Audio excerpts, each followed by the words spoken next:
вечер, шановное спадарство. Гэта студия Белсат у суботу. Я, Аліна Коўшчык, вітаю вас шчыра и закликаю быть активными на нашем стриме, калі вы глядзіце нас праз YouTube.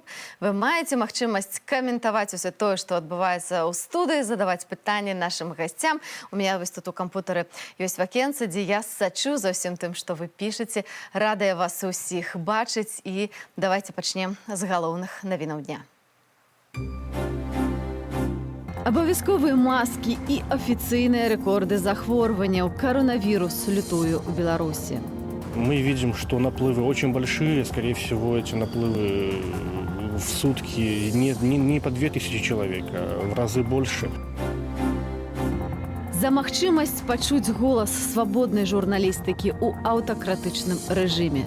Катя и Даша с премией у Лейпцигу. Я дочери говорила, что они наименованы на эту премию, но то, что она ее еще получила, она об этом, естественно, еще ничего не знает. Истории белорусов, якія пишут листы за краты. У День пошты напишите и вы. Не совру, если каждый раз, когда я получаю письма, я рыдаю, потому что это как получить самый желанный подарок в жизни.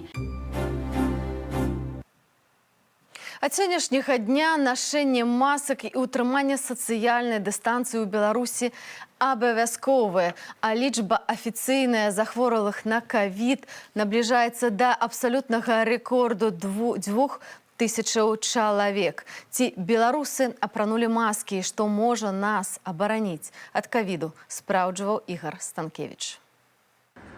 Нашэнне масак і захаванне дыстанцыі ў грамадскіх месцах і транспарце, нават у таксоўках, з сённяшняга дня абавязковае. Міністэрства здароўя другі раз прымае захады супраць коронавируснай инфекции. Данную меру нельзя было снимать. Ее ввели в ноябре прошлого года, и не нужно было снимать. То есть она должна была держаться до этих пор постоянно.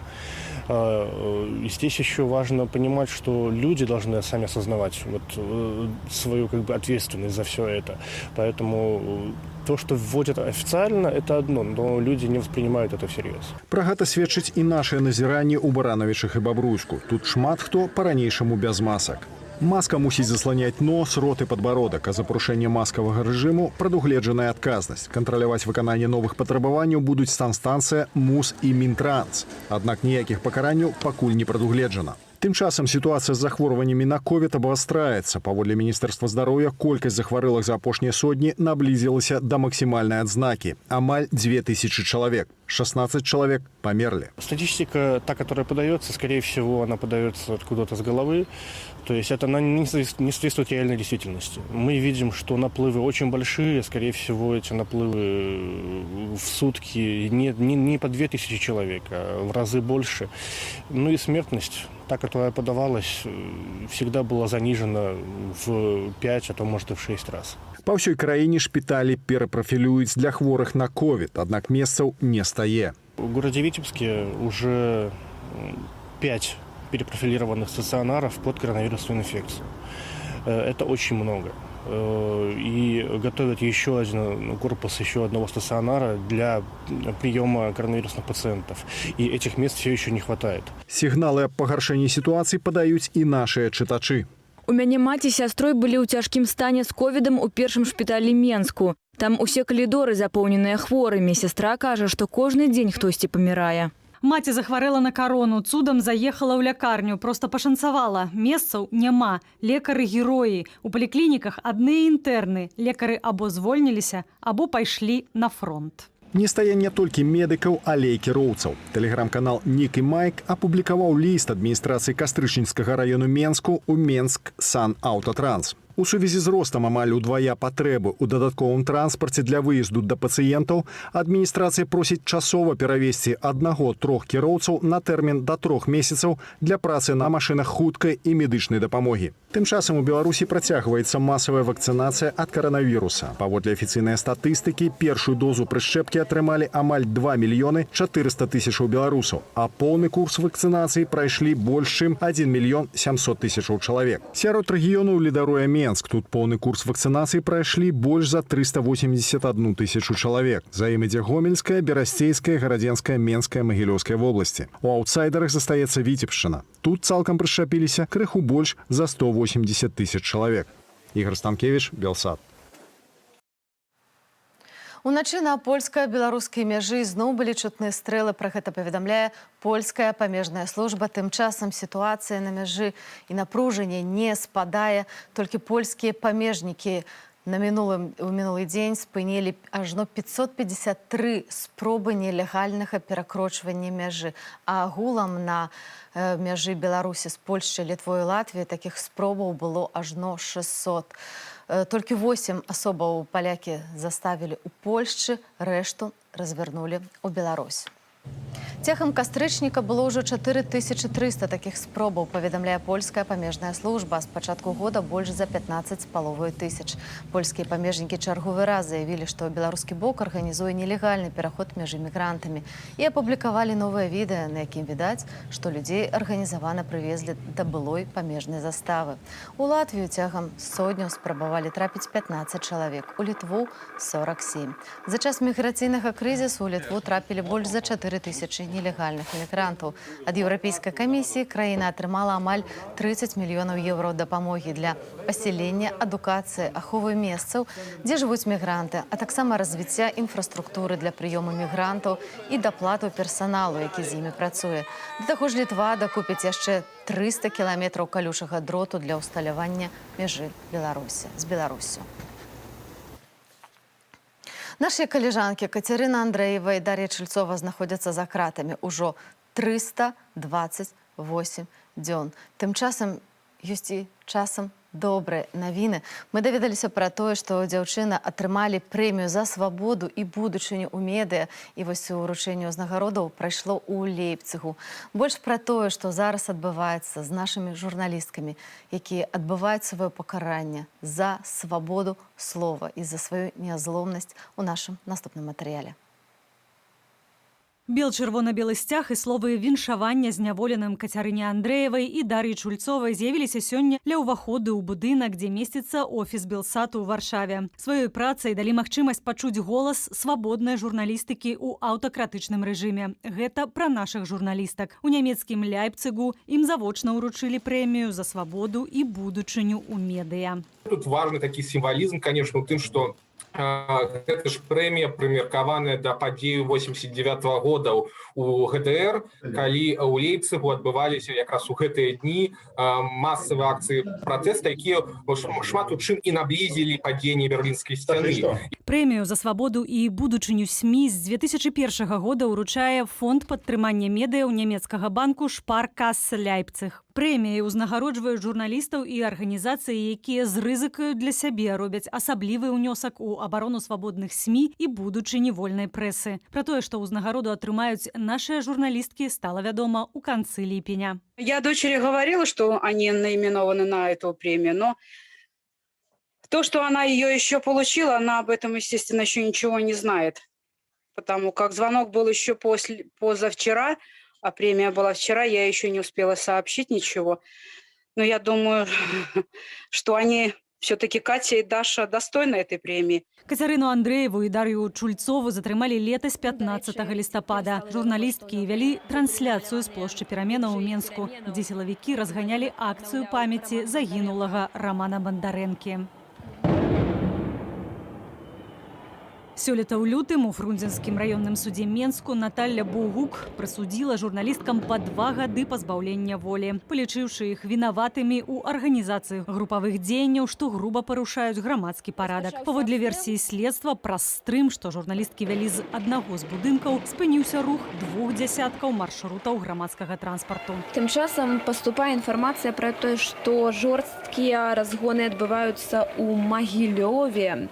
Праваабаронцы прызналі Кацярыну Андрэеву і Дар'ю Чульцову палітзняволенымі. Журналісткі адбываюць пакаранне ў папраўчай калоніі нумар 4 ў Гомлі і маюць выйсці на волю на лета 5 верасня. У канцы кастрычніка маці Дашы атрымае доўгатэрміновае спатканне з дачкой. Муж Каці кажа, што пасля пераводу ў калонію знікла праблема з ліставаннем, але рэгулярна лісты прыходзяць толькі ад сваякоў. Хутчэй за ўсё моцна адсеиваюць, бо, як казала Катя, што пасля пераводу ў гомельскую калонію, істотна менш стала лістоў ад калегаў, ад незнаёмых людзей, якія проста падтрымліваюць на знак салідарнасці.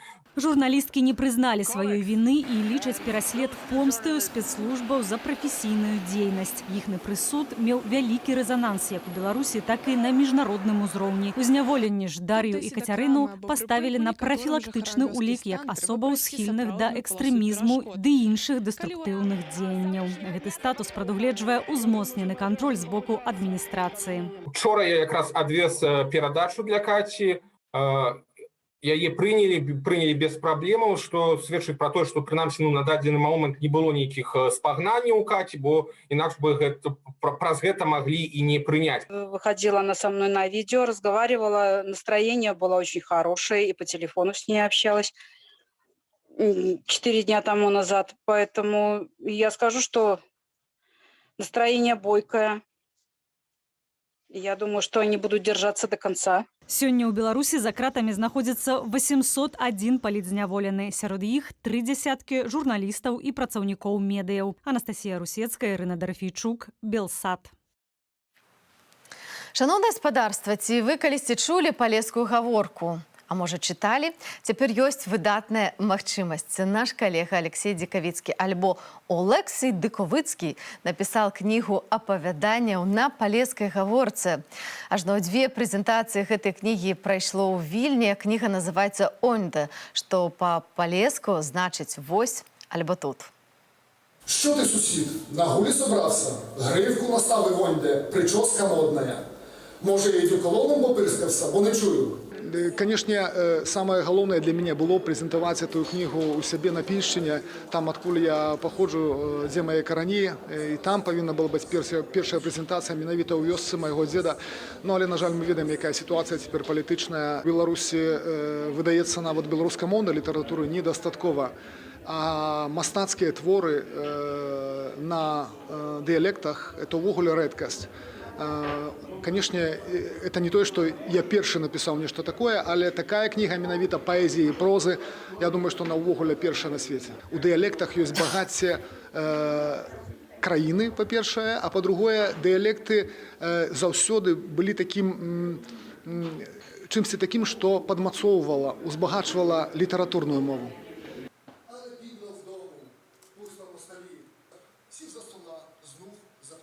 Падчас імпрэзы прагучалі ўрыўкі ў аўтарскім выкананні. Прысутныя змаглі адчуць хараство і самабытнасць палескай гаворкі. Прагучалі і палескія спевы. Над кнігай Алексій Дикавицкі працаваў каля 3 гадоў. Ідэя маці, калі ён застаўся разам з бацькам у вёсцы, дзе выхоўваўся. Ну, шановне гаспадарства, сёння сусветны дзень пошты. Што трэба зрабіць у гэты дзень, вось як вы думаеце? Ёсць адна цудоўная ідэя. Можна напісаць лісты палітвязням. А вы ведаеце, што ёсць такія беларусы, якія пішуць проста рэкордную колькасць лістоў. І сёння яны падзяліліся з намі сваім досведам. І спадзяюся, вам ён спадабаецца, і вы таксама далучыцеся да гэтага руху напісання лістоў палітвязням.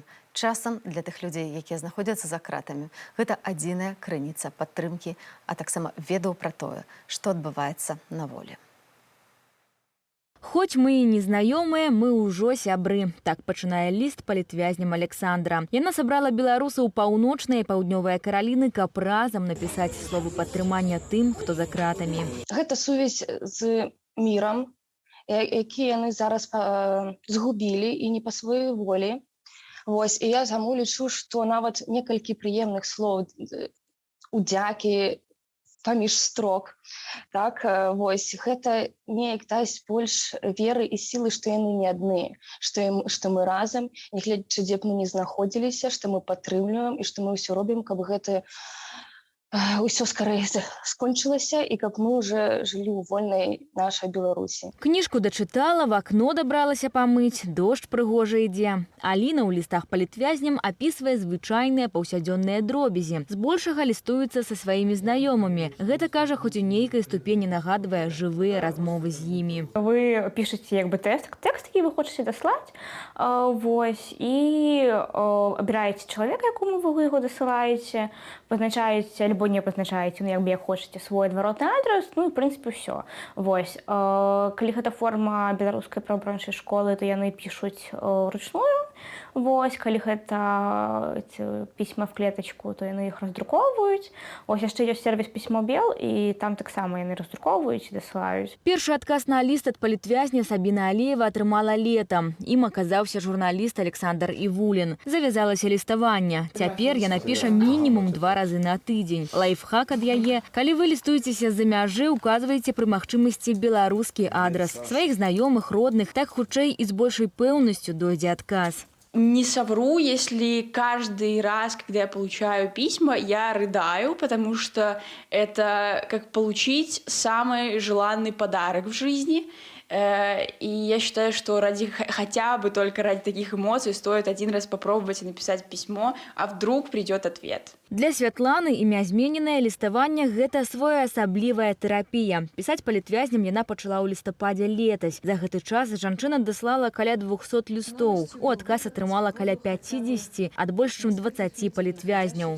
Прашу Бога бараніць усіх, хто змагаецца за свабоду і незалежнасць для Беларусі, хто церпіць за гэтага за кратамі, ад траўмаў і ранаў. Людзі за кратамі знаходзяцца ў розным стане. Хтосьці вельмі добра трымаецца, яшчэ і Святлану падбадзёрвае. Камусьці вельмі складана, і ён піша ёй тое, чым не можа падзяліцца з роднымі. І таму без эмоцыяў тут немагчыма.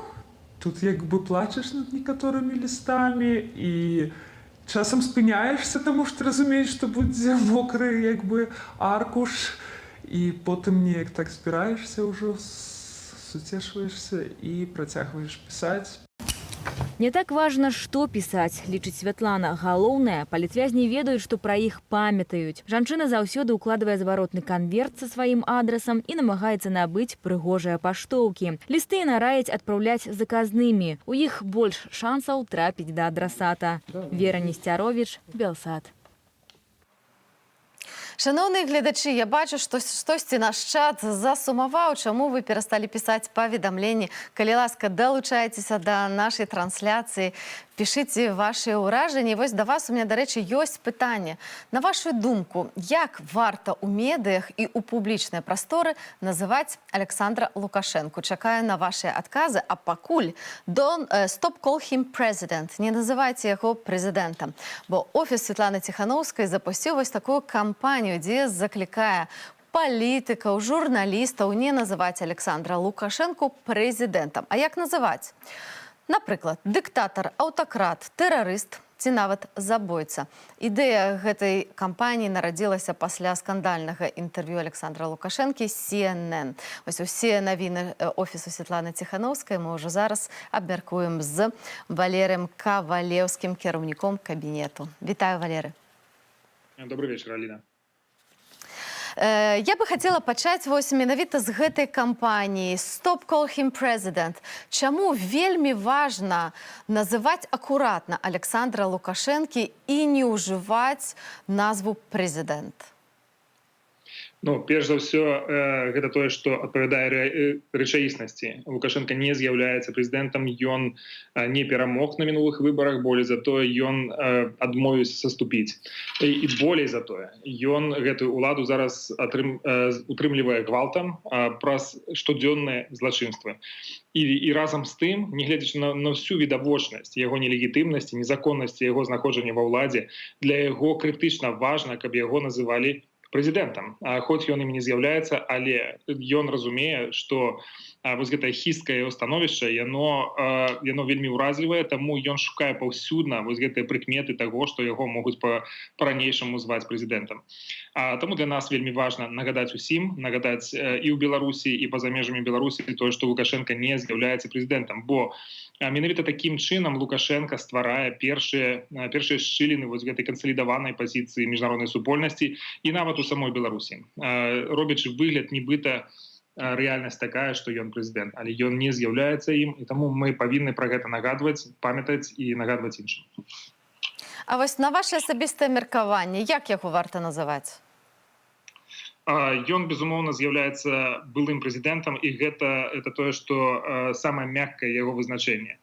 На сённяшні дзень ён дыктатар, ён злачынца, ён той чалавек, які абавязкова стане перад судом. Яго быў шанец сысці годна, ва всякім разе захаваць хоць нейкія прыкметы годнасці і захаваць шансы на тое, што яго імя ўвайшло бы ў гісторыю як асобы, якая штосьці зрабіла добрае для краіны. Цяпер мы будзем памятаць усё тое, што ён кепскае зрабіў для Беларусі. І працягвае рабіць.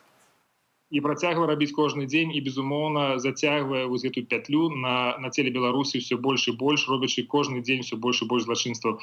І акрамя таго, і это вельмі важна для нас, так бы мовіць, са стратэгічнага пункту гледжання, не толькі ён парушае законы ўнутры краіны, не толькі ён знішчае грамадства, не толькі ён ламае лёсы людзей, але ён падвяргае небяспецы само існаванне Беларусі. А праз свае гульні, палітычныя гульні з Расіяй, з Пуцінам, падпісваючы незаконныя дакументы про інтэграцыю, размяшчаючы ваенныя аб'екты на тэрыторыі Беларусі.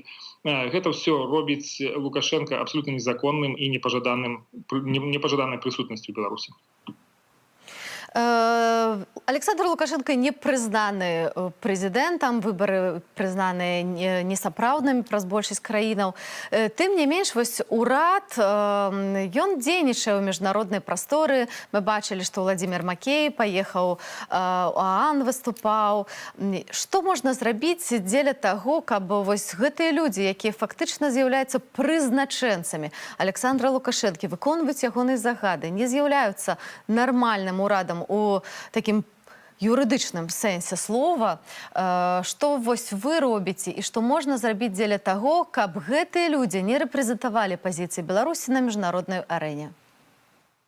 Аліна, вы задаеце абсолютно правільнае пытанне, вельмі своечасова. І вось гэта сітуацыя з МВФ, з тымі рэсурсамі, якія выдзеліў МВФ Беларусі, яна показала, што то, як мы разумеем нелегітымнасць Лукашэнкі і то, як разумеюць нелегітымнасць Лукашэнкі на Захадзе, гэта вельмі часам ёсць пэўнае адрозненне. Няма поўнага разумення, дзе вось гэтыя чырвоныя лініі, дзе наступаюць практычныя наступствы ад нелегітымнасці Лукашэнкі. Это тое, над чым мы працуем з самага першага дня, тое, над чым мы будзем яшчэ больш працаваць, для того, каб заходнія краіны, Злучаныя Штаты, Еўрапейскі звяз, Великабрытанія, Канада і іншыя, хто падтрымліваюць нас, каб яны акрэслілі вось гэтыя чырвоныя рысы, за якія нельга пераступаць. Вельмі важная рэзалюцыя была прынята ў Еўрапейскім парламенце на гэтым тыдні, якая менавіта заклікае улады Еўрапейскага звязу і краіны-удзельніцы звязу да таго, каб не прызнаваць усе тыя дакументы, якія падпісвае Лукашенко, якія падпісвае яго рэжым пасля 5 лістапада мінулага года, калі быццак яго тэрмін паўнамоцтва з мінулага тэрміна, не прызнаваць іх легітымнымі, не прызнаваць іх законы. І першую чаргу гэта адносіцца да Расіі, якая спрабуе выкарыстаць слабасць, уразлівасць Лукашэнкі для таго, каб умацаваць кантроль над Беларусю. Мы гэта не можам дапусціць, мы будзем з гэтым змагацца, безумоўна. Я бы вось хацела яшчэ трошкі засярэдзіцца на гэтай рэзалюцыі Еўрапарламента, бо рэзалюцыя — гэта рэкамендацыя, так, гэта не дакумент, які абавязковы для выканання. Што практычна можа вынікаць з прыняцця гэтай рэзалюцыі? Сапраўды, рэзалюцыя мае такі характар парады, рэкамендацыі для ўладаў Еўрапейскага звязу, для нацыянальных урадаў краін, якія ўваходзяць у склад Еўразвяза. Разам з тым, яна акрэслівае такі даволі шырокі спектр магчымасцяў, спектр крокаў, якія могуць быць імплементаваны ў дачыненні да Беларусі. Гэта тычыцца і міжнароднага прызнання, і удзелу, ці, правільна сказаць, не удзелу, не допуску Лукашэнкі і яго людзей, яго памагатых да ўдзелу міжнародных мерапрыемстваў. Гэта у рэзалюцыі гаворыцца таксама і пра тое, каб зрабіць персонамі нон-грата супрацоўнікаў КДБ на тэрыторыі Беларусі, каб цалкам абмежаваць іх магчымасць нейкай аперацыйнай дзейнасці. Гаворыцца таксама вельмі шмат і пра санкцыйнае ўздзеянне, пра тыя захады, якія дазволяць уплываць на Лукашэнку. Акрэсліваюцца новыя меры, якія гэта санкцыі супраць беларускай авіа, санкцыі супраць Белтэлекома, это санкцыі супраць дрэваапрацоўкі тых прадпрыемстваў, якія знаходзяцца ў дзяржаўнай уласнасці і якія становяцца такім важным фінансавым прыдаткам да Лукашэнкі, дазваляюць яму захоўваць уладу. акрамя таго, сама у рэзалюцыі гаворыцца пра неабходнасць падтрымкі грамадзянскай супольнасці і незалежных медыа, усе тыя элементы, якія дазваляюць працягваць змаганне з незаконным рэжымам Лукашэнкі. Такім чынам, так, гэта рэкамендацыі, але яны задаюць тон, яны паказваюць накірунак, у якім будзе прасоўвацца еўрапейскі звяз у наступныя месяцы і годы. І тым часам Еўрапарламент таксама заклікаў неадкладна прыняць 5-й пакет санкцыяў. Што вам вядома на дадзены момант, што будзе ў гэтым пакеце і калі можна чакаць гэтага прыняцця? Бадай, што цэнтральным элементам гэта будзе сітуацыя, якая складваецца на мяжы Беларусі і Еўрапейскага звязу, праз той штучны міграцыйны крызіс, які створаны Лукашэнкам, для таго, каб падарваць нацыянальныя інтарэсы Літвы, Латвіі і Польшчы. Еўрапейскі звяз вельмі заклапочаны гэтай сітуацыі і шукае тых людзей, якія ўводзяць у санкцыйны спіс з боку Беларусі, якія маюць дачыненне да гэтага крызісу. Акрамя таго, мы бачым тое, што зараз улады Еўрапейскага звязу разглядаюць магчымасць увядзення санкцый супраць 5 дзяржаўных банкаў у Беларусі, якія кантралююць каля 70% фінансавага рынку. Это тое, што будзе зробіць значны эфект на эканоміку, тое, што падарве фінансавую сістэму Лукашэнкі. Разам з тым мы ўпэўненыя, што гэта не закране фінансавыя інтарэсы самых беларусаў, бо будуць заставацца яшчэ прыватныя банкі, якія змогуць паўнавартасна працаваць. Таксама мы бачым, што сярод магчымых кампаній, якія могуць увайсці ў санкцыйныя спісы, з'явіўся таксама тэлеком. Таму праца вядзецца, яна больш прадметнай. У самой рэзалюцыі заклікаецца адмовіцца ад такога паступательнага крок за крокам падыхода да санкцыйнага ціску на Беларусь, а перайсці да больш мэтанакіраванага, нацэленага, сфокусіраванага, каб ён даваў хуткія вынікі. Таму мы чакаем, што 5-й пакет санкцый будзе прыняты ў кастрычніку ці ў лістападзе, і што ён будзе такім значна больш мускулістым, больш эфектыўным. Вы недавно вярнуліся з візіта працоўнага ў Польшчу, ў Варшаву, дзе Святлана Ціхановская сустрэлася з шэрагам палітыкаў высокага рангу, у тым ліку з прэзідэнтам Польшчы Анджэем Дудай. Вось якія галоўныя вынікі візіту? Я таксама разумею, што адна з галоўных тэмаў была менавіта міграцыйны крызіс. Вось якія вашыя рэкамендацыі для Польшчы па тым, як сябе паводзіць з гэтай сітуацыяй на мяжы? Бо я ведаю, што ў Польшчы гэта сітуацыя выклікае вельмі шмат эмоцыяў. Людзі вельмі шмат кажуць пра тое, што гэта неэтычна не пускаць людзей. Вось як, на вашу думку, варта рэагаваць Польшчу ў гэтай сітуацыі? Сапраўды, гэта была адна з галоўных тэмаў у размове з прэзідэнтам Польшчы Дудам.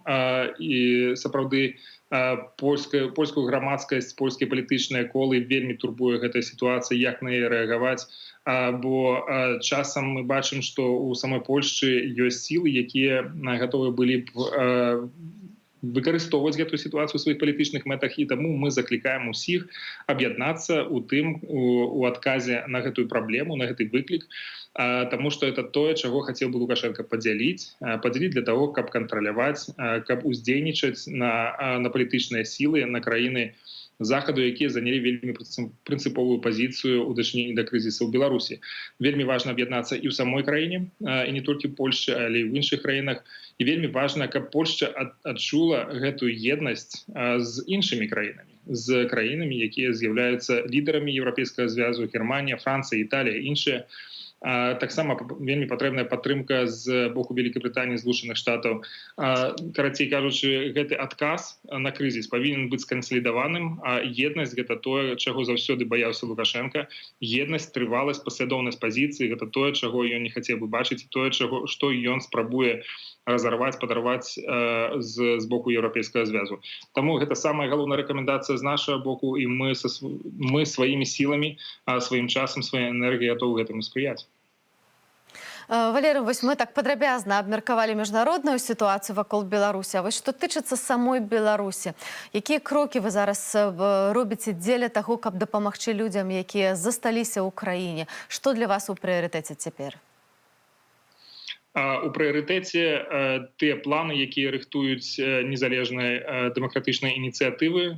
Гэта рабочы рух, гэта падрыхтоўка да усебеларускага страйку, які адбудзецца ў той момант, калі будуць сабраныя ўсе неабходныя сілы, рэсурсы, калі дастатковая колькасць працоўных далучыцца да гэтага руху.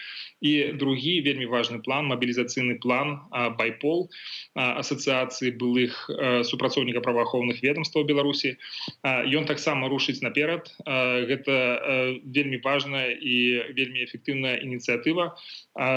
Яны абедзве змогуць, гэтыя дзве ініцыятывы, яны фактычна робяцца такімі складнікамі інтэграванага падыходу разам з дэмакратычнымі сіламі, разам з нашым валанцёрскім рухам у Беларусі. Это все тое, што у той момант, калі спатрэбіцца, калі мы вызначым правільную дату для пачатку гэтых планаў, для пачатку гэтых рухаў, яны уступяць сілу, і мы спадзяемся праз іх рэалізацыю дамагчыся таго, што сітуацыя менавіта ў Беларусі памяняецца. Бо мы разумеем, што нягледзячы на ўвесь ціск, нягледзячы на ўсю салідарнасць, на ўсе дзеянні міжнароднай супольнасці, самае галоўнае для перамен адбываецца ў самой Беларусі і рукамі саміх беларусаў. Валер, вось ці вы асабіста былі моцна расчараваны з той прычыны, што Святлана Ціханаўская не атрымала Нобелеўскую прэмію міру? Безумоўна, такого расчаравання не было. Сама намінацыя Святланы Ціханаўскай на Нобеля, яна была важная тым, што ёсць прызнанне унёску беларусаў у барацьбу за мірныя перамены, негвалтоўныя перамены. Гэта важнае прызнанне. І апынуцца ў спісе фаварытаў было вельмі важна. Мы не мелі ілюзій наконт таго, ці мы можам там апынуцца сярод лаўрэатаў гэта ці не. Бо сама працэдура, яна не заўсёды, яна ніколі не з'яўляецца празрыстай, яна кіруецца сваёй уласнай логікай, мы гэту логіку павінны паважаць. І вельмі важна было тое, што атрымалі прэмію журналісты, прафесійныя журналісты, якія змагаюцца за празрыстасць, якая змагаецца за свабоду інфармацыі для людзей. І гэта тое, што вельмі моцна рэзаніруе з Беларусю. Менавіта нападкі, атакі беларускага рэжыму на незалежныя медыа становяцца такой вельмі важнай часткай падаўлення рэвалюцыі, нежадання таго, каб людзі ведалі праўду. І людзі не толькі ў Беларусі, але людзі і за мяжой. Фактычна улады такім самым чынам спрабуюць зрабіць з Беларусі такую чорную скрынку, пра якую нішто не вядома. Што там адбываецца, якія там падзеі, якія там рухі ў грамадстве адбываюцца. І гэта тое, што дазваляе рэжыму кантраляваць сітуацыю ў большай ступені і пакідае вельмі мала інфармацыі для знешняга свету, для самих беларусаў разумець, што адбываецца. Таму журналістыка вельмі важная, і тое, што два прафесійных журналіста з сусветнымі імёнамі атрымалі гэтую прэмію, гэта насамрэч для нас вельмі важна. Для нас таксама, як незалежных журналістаў, гэта ў пэўным сэнсе прызнанне працы ўсіх журналістаў на свеце. Дзякуй вам вялікія за размову. З намі на сувязі з Вільні быў кіраўнік офісу Святланы Ціханаўскай Валерый Кавалеўскі. Дзякуй. Шановне господарство, учора всі ми сачили за тим, як об'являлися лауреати Нобелівської премії міру, сачили за гэтым і у офісі Святланы Ціханаўскай, былі там наші камеры, і адразу пасля таго, як мы даведаліся, хто атрымаў гэтую прэмію, наші журналісты паразмаўлялі з самой нацыянальнай лідаркай Святланы Ціханаўскай, а таксама з ейным дарадцам Франыкам Вечоркам. Прапаную вам паслухаць іх адказы. Я рада, что Нобелевскую премию получили журналисты. На самом деле журналисты, которые борются за свободу слова в разных странах. И я уверена, что каждый журналист Беларуси, который сейчас и был на передовой, сейчас на передовой, также заслужит эту премию. Потому что сейчас Беларусь считается самой небезопасной страной для журналистики, независимой и свободной. И то есть эта премия, она отражает проблему многих стран, в том числе белорусской. Поэтому я благодарю каждого журналиста за вашу работу, в особенности тех, кто пожертвовал своей свободой из-за своей работы. Поэтому продолжайте. Вы очень нужны, очень важны для того, чтобы мы могли освещать события в нашей стране. наказания. Конечно, мы были бы рады, это повысило бы интерес к Беларуси как стране, к нарушениям прав человека, к политзаключенным, к тому, что люди, как много людей сейчас страдают только за то, что хотят изменить нашу страну к лучшему, но получение либо не получение премии, оно по большому счету не влияет на нашу борьбу, кроме как поднятия интереса, потому что это ежедневный тяжелый труд. И мы двигаемся дальше к своей цели. Будут еще награды. Гэта быў важны момант, таму што ён прыцягнуў увагу да Беларусі. Ціханаўская была ў топах усіх прагнозаў, і гэта самае важнае.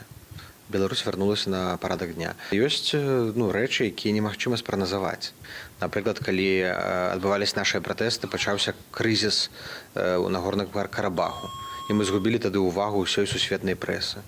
Месяц таму пачаўся афганскі крызіс і прапала ўвага. То бок ты ніколі не спрагназуеш, дзе, што, якім чынам зменіцца, з'явіцца і памяняе расклад сіл. Проста трэба спакойна рабіць сваю работу, цярпліва, і спадзявацца, конечно, на ўдачу, але пры гэтым не зварочваць са сцежкі. 76 гадоў таму там судзілі найвышэйшых злачынцаў нацысцкага рэжыму. А таму казаць пра дыктатуру акурат у Нюрнбергу вельмі сімвалічна. Народнае антыкрызіснае ўпраўленне рыхтуе адмысловую канферэнцыю, якая называецца «Злачынства супраць чалавецтва і прызнанне Лукашэнкі тэрарыстам». Менавіта ў гэтым месцы. Што трэба зрабіць, каб міжнародная супольнасць сапраўды прызнала Лукашэнку тэрарыстам? Пра гэта сёння ў нашай студыі мы паразмаўляем з юрыстам Михаилом Кюрыліком. Вітаю вас. Добрый вечер. Спачатку я хацела запытаць, адкуль вас з'явілася гэта ідэя і чаму гэтая канферэнцыя мае прайсці менавіта ў Нюрнбергу, а не, напрыклад, у Гаазе? Интересно, что предложил идею конференции именно польский адвокат, который ведет дела в рамках универсальной юрисдикции, защищая поляков, которые пострадали от пыток в Беларуси в рамках универсальной юрисдикции. Что касается места, уже уровень репрессий в Беларуси был такой, что еще докладчик ОБСЕ указал на необходимость создания трибунала. Таких трибуналов было по преступлениям против человечности только 4 в мире. Нюрнберг, Токио по преступлениям против нацистов, по преступлениям нацистов, и 2 трибунала по геноцидам в Руанде и Югославии. Поэтому Нюрнберг. Я пачытала, азнаёмілася з праграмай, там вельмі шмат высокіх гасцей, скажем так. Наколькі было цікава палітыкам не толькі беларускім паўдзельнічаць у гэтай канферэнцыі? І ў чым іх асабісты палітычны інтарэс? У нас сейчас 7 стран представлено.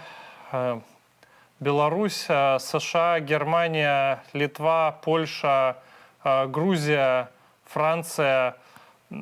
Есть политики, есть юристы, которые ведут дела, есть жертвы, потерпевшие, есть их адвокаты, есть правозащитники, которые подали иск в Международный уголовный суд при ООН по кейсу Беларуси. Даже там 2 дела заполнено.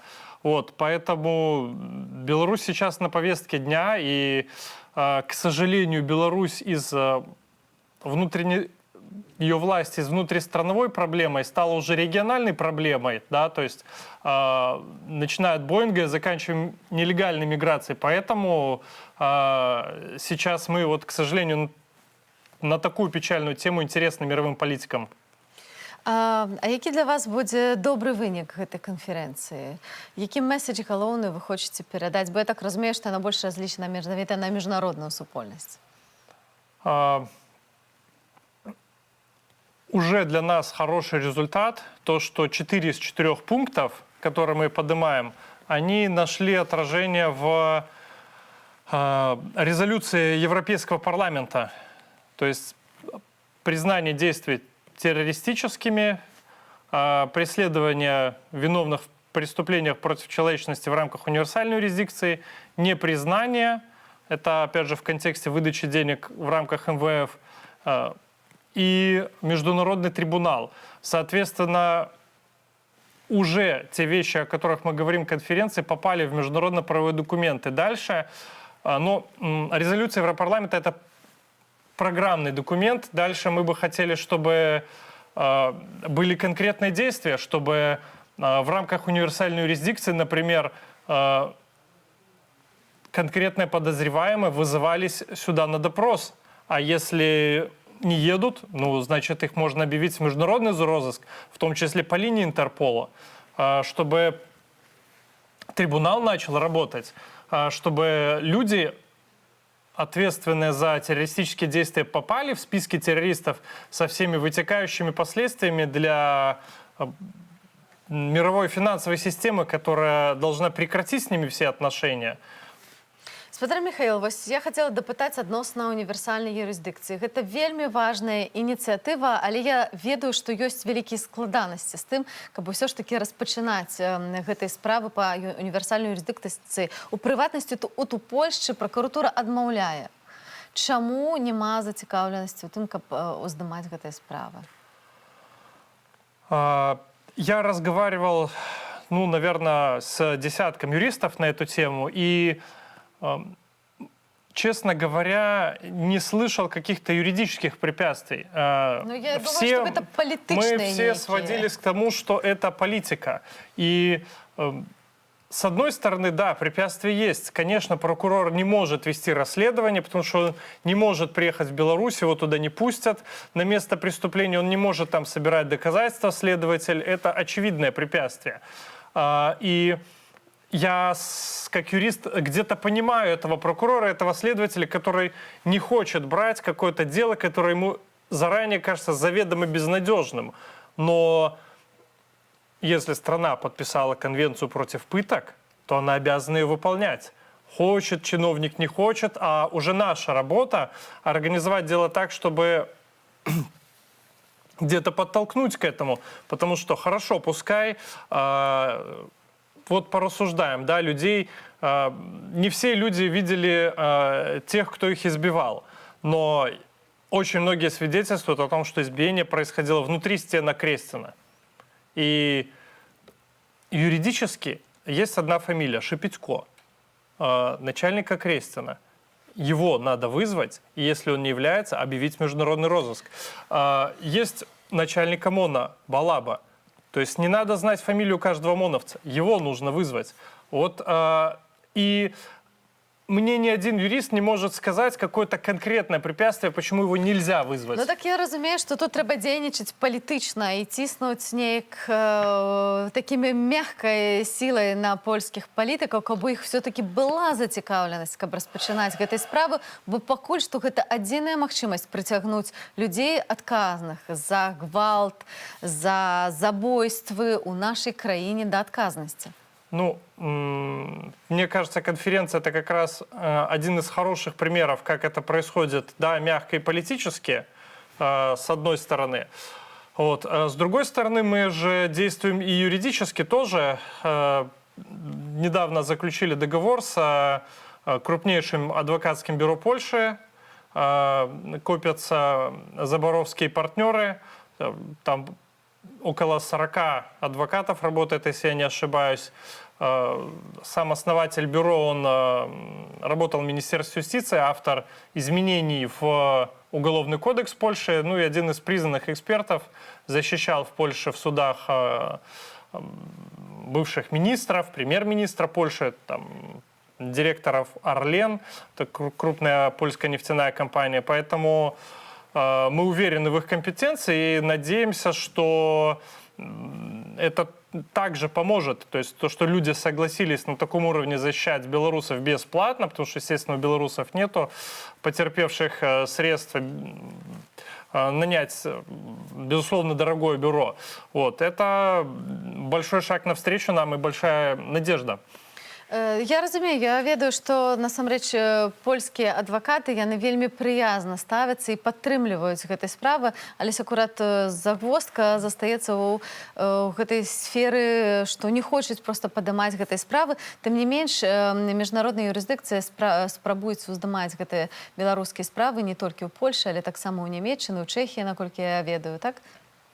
Да, и в Германии там же был прям несколько месяцев назад осужден военный преступник из Сирии на несколько лет, причем большую часть работы, как я понимаю, сделала сирийская диаспора, которая отследила его перемещение, которая собрала доказательства, предоставила его вместе с доказательствами в полицию, и тогда уже куда деваться? Да? То есть пришлось заниматься вопросом. И он был осужден, и он получил реальный срок.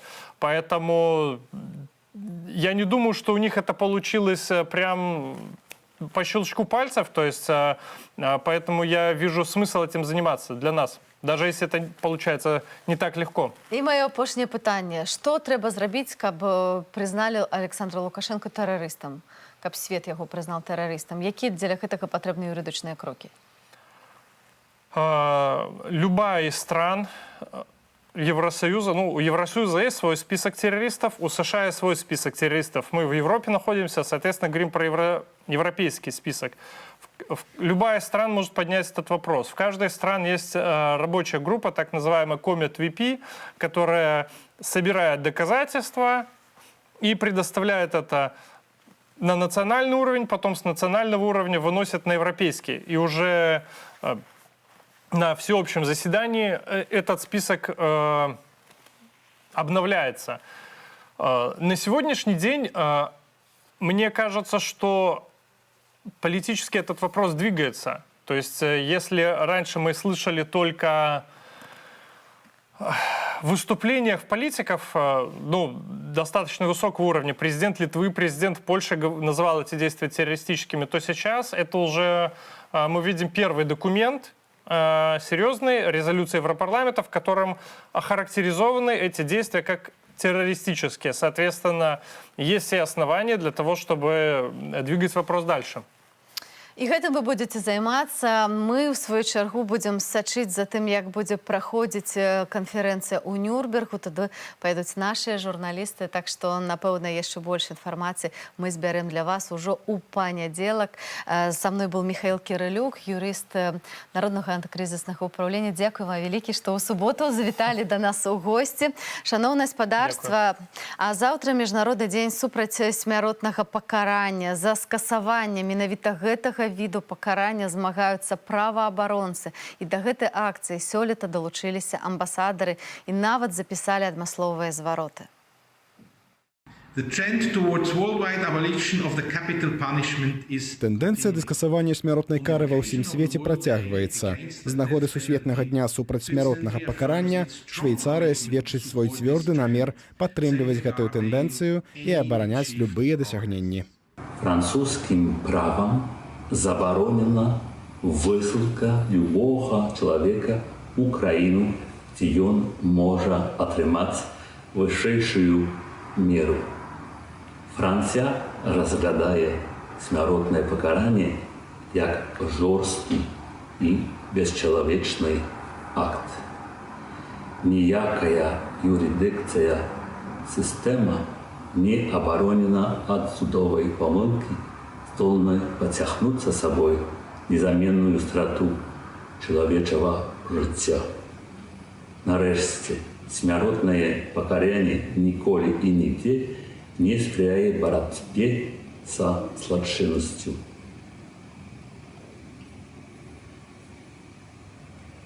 Франция продолжает широкую кампанию с амбициозной целью достичь отмены смертной казни во всем мире. Я полностью убежден, что Франция приветствовала бы решение Беларуси по пересмотру своей законодательной базы о смертной казни или хотя бы на первом этапе по введению моратория в стране. Ваша страна проходит в настоящее время через сложный период. Много меняется в жизни белорусского общества. Но одно должно, я полагаю, оставаться неизменным. Это ценность человеческой жизни. Спасибо, дякую. Дзякуй вам, што падтрымліваеце гуманізацыю беларускага грамадства. Пакуль з гэтым сапраўды вельмі складана.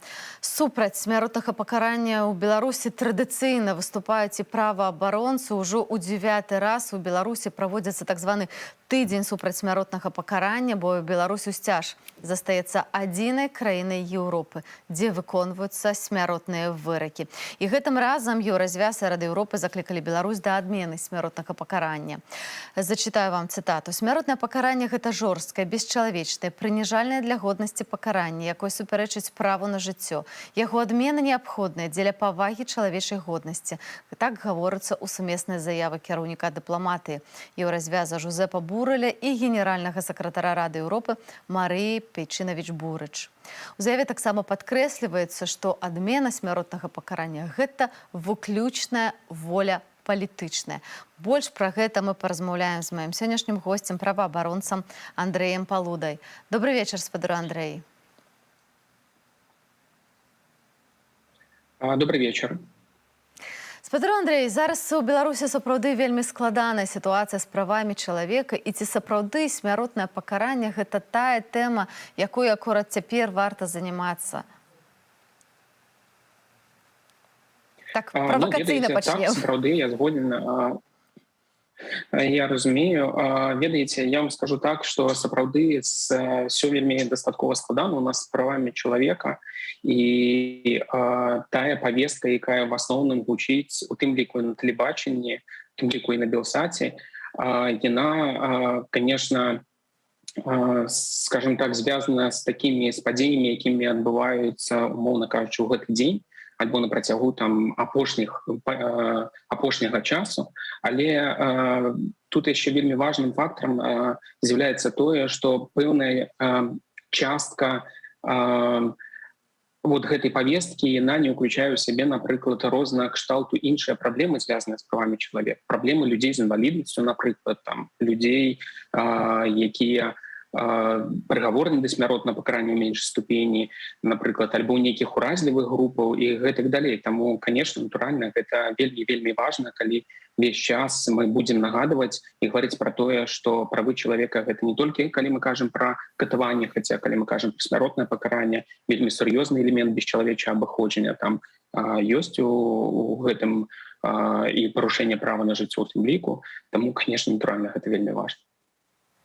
Сёлета у беларускіх колах, уладах былі пэўныя такія зрухі, якія выказвалі надзею на пэўныя пазітыўныя змены ў гэтым пытанні. Вось як зараз выглядае гэтая справа, ці яшчэ нешта кажуць улады пра смяротнае пакаранне ў дадзенай сітуацыі? Вось якая апошняя інфармацыя ў вас? Ну так, сапраўды на пачатку гэтага года адбывалася дастаткова актыўна інфармацыйная, па вялікаму рахунку, толькі пра гэта можна сказаць, інфармацыйная нейкая пэўная нагода была, бо былі абмеркаванні ў змены ў крымінальны кодэкс Рэспублікі Беларусь, і шлі размовы пра тое, што магчыма нас будуць змены такого кшталту, што такого віда пакарання смяротнае не будзе. Шчыра сказаўшы, я дастаткова даўно займаюся праблематыкай смяротнага пакарання, і ў мяне, і ў маіх калег гэта выклікала пэўны скепсіс, тым больш, што гэтыя размовы адбываліся на фоне вынясення новага смяротнага прысуду, яшчэ аднаго была адмена, потым яшчэ аднаго Віктару Скрундзіку, то бок гэта ўсё было на гэтым фоне. І уже не адзін раз мы сутыкаліся з тым, што размовы ідуць, але далей размову зменаў не адбываецца. Зменаў, в прынцыпе, не будзе, пакуль не будзе нейкіх такіх сур'ёзных сістэмных зрухаў у гэтым пытанні. Вось. Калі казаць, конечно, потым, як развіваліся падзеі развіваліся такім чынам, што было адменена смяротнае пакаранне праз акт памілавання братам Косцевым, гэта таксама ў пэўнай ступені стала такой інфармацыйнай нагодай аб разважанні ў кантэксце таго, што, магчыма, гэта будуць пэўныя змены по гэтаму пытанню, але з часам так атрымала, што вот гэта вся рыторыка і все гэтыя размовы яны сышлі на нет. На сённяшні дзень размовы былі толькі ў кантэксце магчымых зменаў, у кантэксце вынесення гэта пытання на будучы рэферэндум, які плануецца на пачатку наступнага года. Ну а потым, я думаю, што шмат хто пачуў і пачулі аб тым, што гэта пытанне не збіраюцца выносіць на рэферэндум. Магчыма, калісьці правядуць асобны рэферэндум па гэтым пытанню. Шановны спадару Андрэй, дзякую вам вялікі за размову. Я нагадаю, што з намі на сувязі быў праваабаронца Андрэй Палуда. І толькі дадам, што смяротнае пакаранне – гэта элемент сістэмы гвалту. Гэта элемент, які яшчэ больш робіць сістэму жорсткай. І таму так важна змагацца за тое, каб не было ў нашай краіне ні смяротных прысудаў, ні смяротных пакаранняў. Шановнае спадарства, на гэтым так хутка наша гадзіна эфіру скончваецца. На развітанне маю для вас гісторыю гомельскага музыка Уладзіслава Наважылава, які вядомы як фронтмен такога металовага гурту God's Tower. І, магчыма, частка з вас ведае яго пад псевданімам Леслі Найф. Ну і вось, гэты шановны спадар музыка атрымаў свой прысуд ажно 3 гады хіміі за абразу чыноўніка. Як ён ратаваўся, уцікаў, дзе ён зараз знаходзіцца. Пра ўсё гэта ён распавёў нашым журналістам. Таму пакідаю вас у кампаніі выдатнага, вельмі каларычнага, вельмі такога цікавага музыкі, харызматычнага. На гэтым з вамі развітваюся. Жадаю вам добрага вечара. Заставайцеся з Белсатам і да сустрэчы ў наступных эфірах.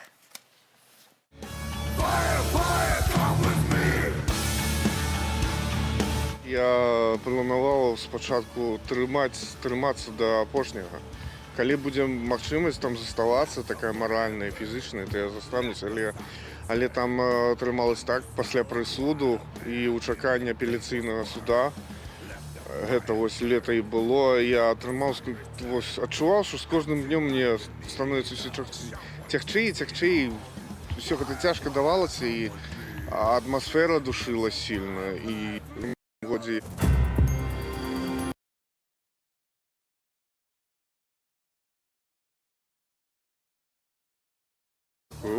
Вау, кілометр пройшоў, добра, не задыхнуўся.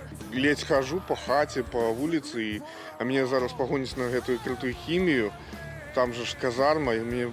Я уже ведаю, что это такое, что там за люди и не люди сидят. Я просто подумал, что там будет караул, я там не вытрываю. Удзячны вельмі байсолу, бо яны падрыхтавалі гэты шлях, яны шмат зарабілі з лагістыкай. Там атрымлівалось так, что я просто покинул дом и, скажем так, ушел у падполле и трохи посидел у падполля, потом я трапіў у Украину. Мне таксама дапамагалі байсол. І яны, урэшце рэшту, яны зарганізавалі вось гэты палёт у Літву. А тут ужо менавіта байсол мяне сустрэў і мясцовы Freedom House літоўскі, персанальны Віціс Юрконіс, ён дапамог мне ўжо трапіць на тэрыторыю краіны. Тут я убачыў солідарнасць, яна вельмі такая сур'ёзная. Ну, дарэчы, у Кіеве таксама такая солідарнасць. Там дзякуючы мясцовым хлопцам, ну як мясцовым, нашим беларусам, Валеру Слепухіне, Алексу Волчыку, там я не галадаў, не бедаваў наогул. І украінцы тым больш, што дапамагалі вельмі. З украінцамі у нас там дакладна не прападзеш, там толькі пастарацца трэба, каб прапасці. Ці быць там, не знаю, вельмі нехарошым чалавекам нейкім.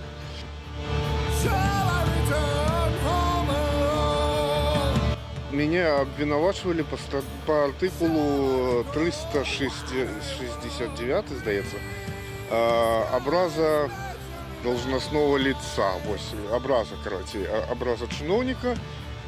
А заключалась она в том, что я у середине жнивня написал под видео, где гомельский назначенный губернатор сустракаецца с народом, написал, что его прозвище Соловей.